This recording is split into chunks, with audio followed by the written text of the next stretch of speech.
Harry, it only ends once. This is The Defenders, issue 55.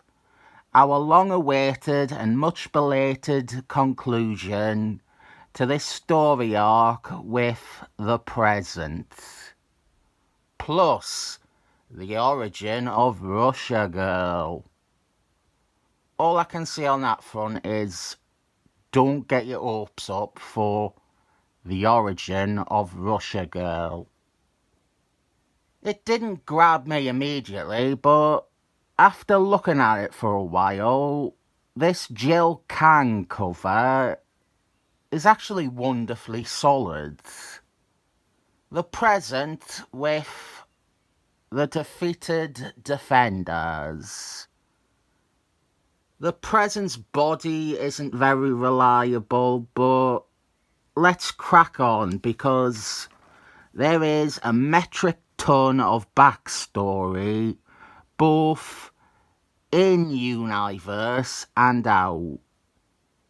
This is part 3 of the story, but due to the ignoble exit of artist Kevin Griffin, it is actually part 4 of a 3-part story.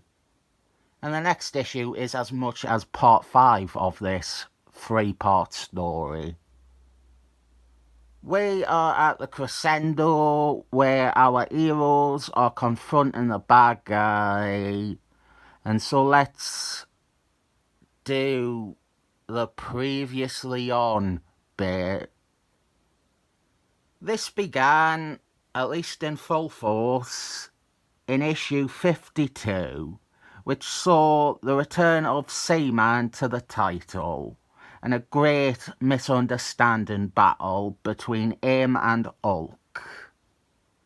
Our plot is a mad Russian scientist is doing some mad Russian science with nuclear radiation, and it is poisoning the water and making the frogs gay, and also poisoning Seaman's seamen.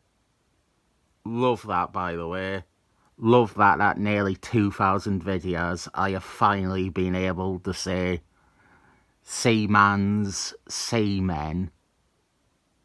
Our subplot involves Russia Girl, and I have been trepidatious about this plot line.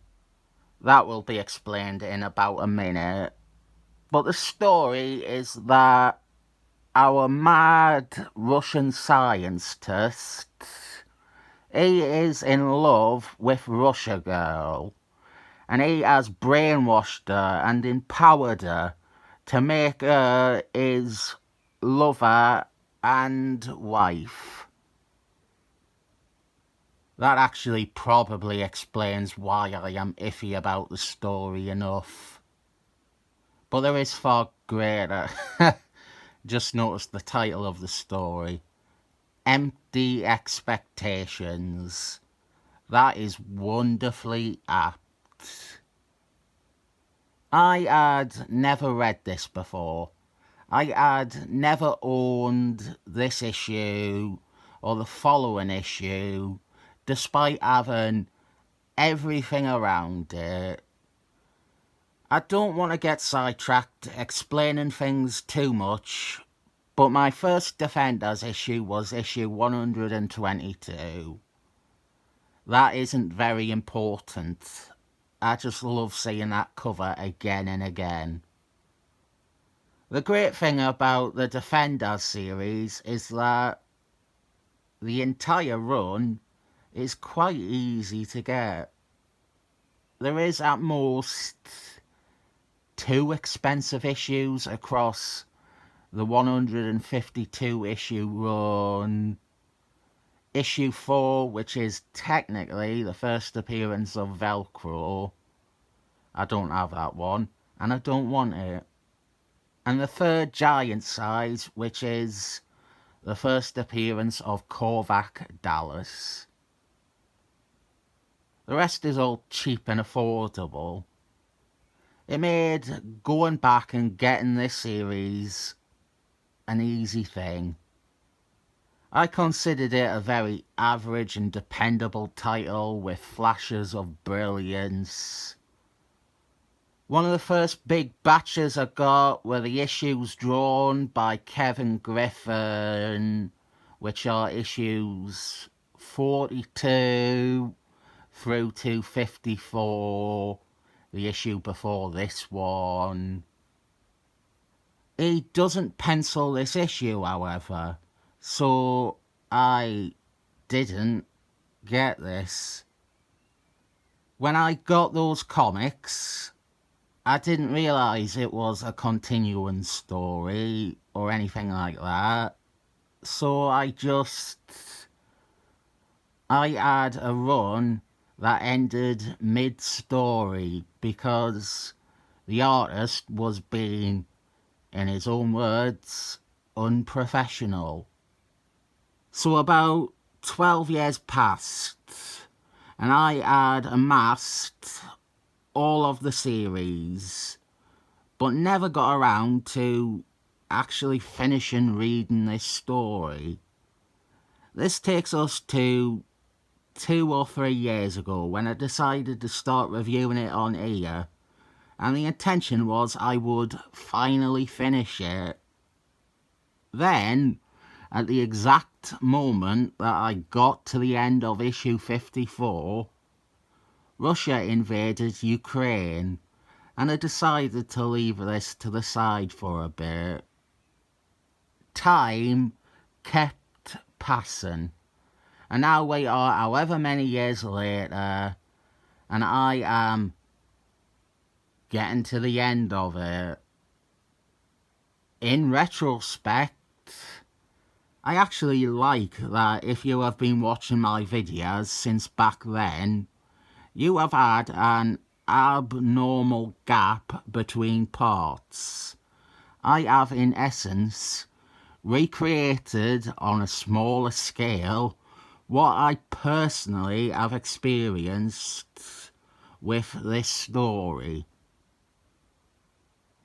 I already said, I think, but issue 56, the next issue, is fallout from this story. I did not, and still have not, read that one. These 2 issues have long been 2 of the big ones I had never gotten around to reading. With all that out of the way, you would understand if this was tremendously disappointing. After over a decade of build-up for reading this, I thought there was no chance I would get anything out of this. But the best thing possible happened, and it is actually good, and still had some surprises, and it was better than I was expecting. We begin with the tried and tested bad guy showcase, where they one-shot Hulk. The present, the merest flick of his wrist, sends Hulk flying for miles. The art is by Carmine Falcone. This was obviously rushed due to Kevin Griffin's departure, and it is all over the place in terms of quality. One of the Hulks on this page are especially terrible. But under the circumstances, I think he does the best he can. This issue is action. This is the action issue. Fights galore. The Defenders versus the present. Meanwhile, we have Russia Girl, and she will be discussed after some excellent combat between Seaman and the present. We even have a use of Seaman's seldom seen energy discharging powers.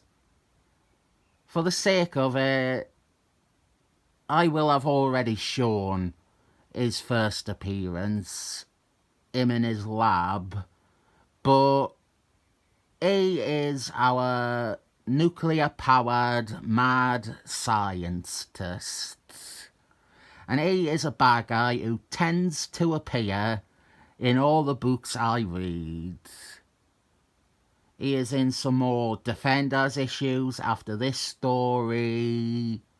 He is in a couple of Hulk issues that follow up on loose ends from this.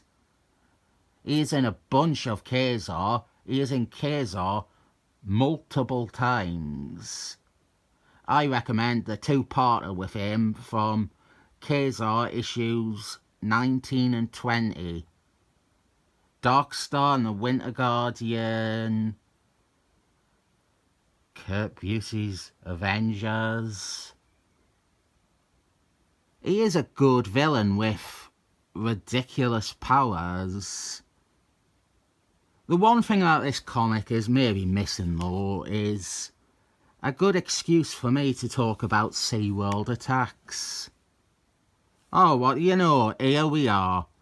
Batman, realising that he is useless against the present, he goes to try and find a weapon, and he finds the horn of the ancient seamen. Because that is something that you want to just have floating around so that a complete fuck-up like Batman can grab it and give it a toot. This, of course, summons the behemoth from below, or the behemoth from below. And this is some deep seaman lore. Little pun there for you. The horn of the ancient seamen, the horn of Proteus, the trumpet of SeaWorld. It has had many different names over the years. I already know what cover I am showing here. Jason Byrne one. It was introduced in Fantastic Force, issue 4, the first Silver Age appearance of Seaman. And the premise is, if you blow on it, then it summons a giant monster defender from the depths of the ocean. Usually one of two specific creatures. Giganto in the original story and a few others. Or what we have a Big Benny, because I still cannot decide if it is Behemoth or Behemoth. Big Benny was first in Tales of Astonish. I don't know the issue number, but that is where he was introduced. The horn is in SeaWorld Attacks. It is a minor plot point in some SeaWorld Attacks tie-in issues with the new muties. In those it just summons a generic Kraken. I can tell you, the horn is most definitely not featuring in SeaWorld Attacks 2, which is officially known as Fairyland Attacks. And in the true spirit of SeaWorld Attacks, Fairyland will not be attacking at any point in Fairyland Attacks. The upcoming storyline that will only exist in our collective imaginations. So this part of the story I had no idea of. I was not anticipating this inclusion or this swerve. And so I found this really exciting. And then Hulk returns and does battle with Big Benny. That is fun. I do know how this story resolves. I know the outcome. I have read about it in Andy books and in some future issues of Defenders. And the issue itself does much better than it sounded in text format. One of my big fears was Russia Girl, who was robbed of her independence and free will in this story. She has been remade into a rape wife. The Andy books and the future issues all really reinforce this idea that she was stripped away of all her personality or individuality and remade as a blank nuclear-powered sex doll for the present. We get her origin here, which the cover teased, and it is the most underwhelming part of the story. It is a single panel montage that barely talks about her or her origin. So I will do it better. Russia Girl was created by Steve Gerbil. That is a writer of these stories, not a character. Although it is a character, Thundersword from Secret Wild's II. That was Jimothy Shooter taking the piss out of Steve Gerbil. It also has nothing to do with this. Russia Girl, she debuted earlier in the Defender series with issue 35. She is taking her cues from Captain Russia, from the ad Avengers stories with Scarlett Johansson. But she was incredibly different from her predecessor. She joined the Defenders and was with them for about 10 issues. And there is very interesting ideas with Russia Girl. And not only her nationality or connection to Soviet politics. She is also a brain surgeon. And that field of expertise came into play multiple times in her short stint with the team. Adam, have I already done Russia Girl?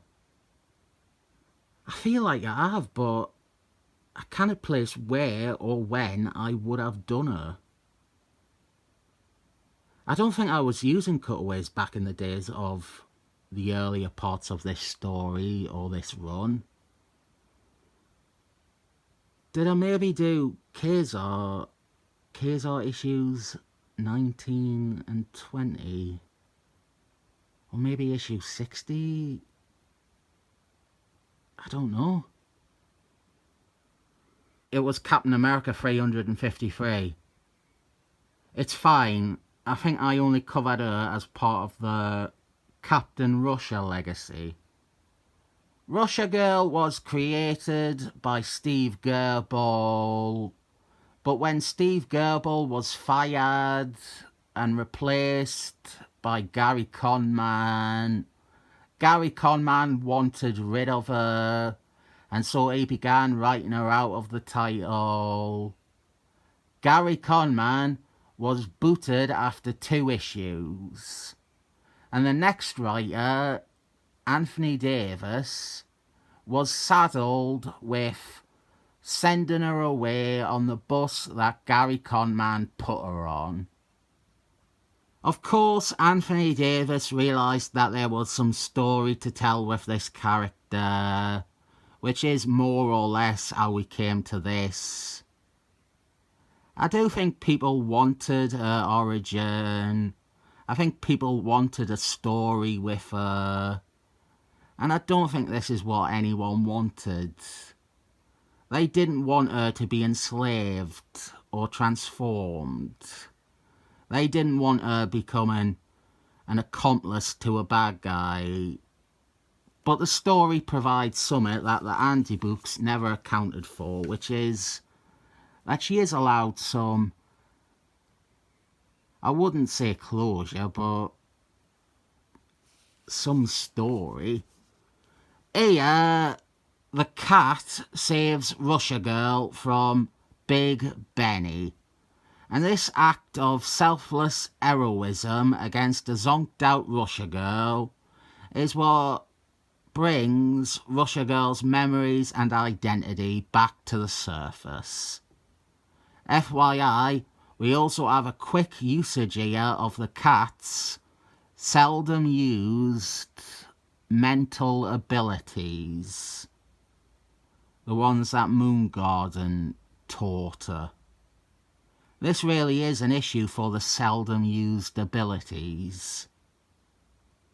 I'll explain the cat's powers in another video, and I already know which issue/story will make the most use of them. So our solution to an overpowered bad guy like the Present is to lead Big Benny to him and have these two fight each other. What happens though is that Big Benny is nothing to the Present. The Present curb stomps him in one panel. In the process, him throwing around all this radioactive energy forcibly transforms Hulk back into David Banner. The ending is what caught me off guard, because Russia Girl, liberated from her mind control, not only deals with things, she talks the Present down from continued threat, but she is also allowed to call out the Present and put him in his place for his intentions with her. The Andy books and summaries, they don't mention this. There is never any actual reference to Russia Girl's story arc, that she is both freed from him and also the one who defeats him and makes him abandon his plans for conquest. With where Russia Girl ends up after this, it is disappointing, and I now wonder if maybe I am not alone, and everybody at Marvel also never got around to reading the final part of this story. Russia Girl will become the Present's lover afterwards. But I prefer what we have here. Russia Girl is still a viable character, and you could even have her rejoin the Defenders after this victory. It doesn't happen though. Also, throughout all of this, Seaman, the Cat, and Batman, they have all been exposed to so much radiation that they are seriously ill. They are suffering from extreme radiation poisoning, and the next issue makes us wary with the title, The Death of the Defenders. Now it is one of Marvel's famous post-credit scenes.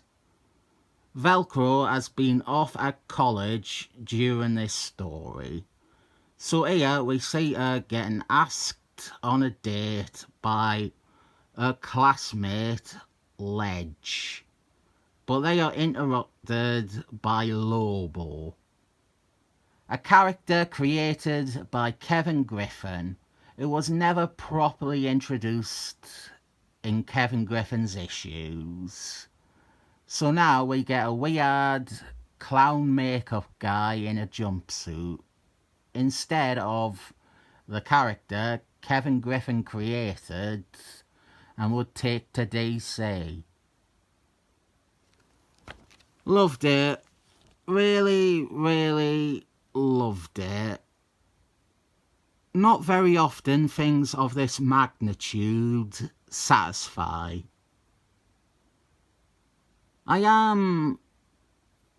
This made me realise, or remember, that there are still good ones out there.